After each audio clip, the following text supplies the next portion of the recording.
Election commission نے Saint میں صوبہ خیبر پختونخوا کی 7 جنرل 2 خواتین اور 2 ٹیکنوکریٹ علماء کی نشستوں کی پولنگ کا نوٹیفیکیشن جاری کر دیا۔ الیکشن کمیشن خیبر پختونخوا کے مطابق پولنگ 21 جولائی 2025 کو خیبر پختونخوا اسمبلی کی بلڈنگ میں ہوگی۔ تحریک انصاف کو بھاری نقصان کا امکان، 3 کنفرم نشستوں سے ہاتھ دھونا پڑے گا۔ الیکشن کمیشن نے 2 اپریل 2024 کو مخصوص نشستوں پر منتخب ممبران صوبائی اسمبلی سے حلف نہ لینے اور الیکٹورل کالج نامکمل ہونے کی وجہ سے ملتوی کیے تھے۔ 145 رکنی ایوان میں تحریک انصاف کے 92 ایم پی ایس، اپوزیشن کی تعداد 53، مخصوص نشستیں نہ ملتی تو اپوزیشن صرف 1 نشست پر کامیاب ہوتی۔ پی ٹی آئی کو 7 نشستیں ملنے کا امکان۔ یاد رہے کہ الیکشن کمیشن نے 2 اپریل 2024 کو مذکورہ بالا انتخابات اسپیکر کی طرف سے مخصوص نشستوں پر منتخب ممبران صوبائی اسمبلی سے حلف نہ لینے اور الیکٹورل کالج نامکمل ہونے کی وجہ سے ملتوی کیے تھے۔ مزید الیکشن کمیشن نے ثانیہ نشتر کی سینٹ سے خالی کردہ نشست پر انتخابات کے لیے الیکشن پروگرام جاری کر دیا ہے، جس کے مطابق پبلک نوٹس 9 جولائی 2025، کاغذات نامزدگی جمع کروانے کی تاریخ 10 اور 11 جولائی، کاغذات نامزدگی کی جانچ پڑتال 16 جولائی اور پولنگ 31 جولائی کو ہوگی۔ مزید برآں مرحوم ساجد میر کی سینٹ سے خالی نشست پر الیکشن کے مختلف مراحل جو کہ الیکٹورل کالج نامکمل ہونے کی وجہ سے ملتوی کیے گئے تھے، اس کا نوٹیفیکیشن بھی جاری کر دیا گیا ہے، جس میں ریٹرننگ آفیسر امیدواروں کی نظر ثانی شدہ فہرست 15 جولائی 2025 کو جاری کرے گا اور کاغذات نامزدگی 16 جولائی 2025 تک واپس لیے جا سکیں گے۔ Polling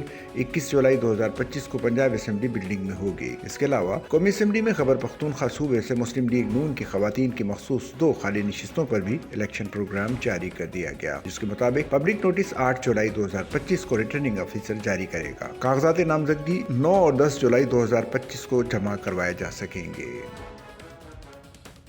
Sachal news net work کی ویڈیوز میں خوش آمدید۔ ناظرین، ویڈیو سے متعلق اپنی قیمتی رائے کا اظہار کمنٹ باکس میں ضرور کریں اور چینل کو سبسکرائب کریں۔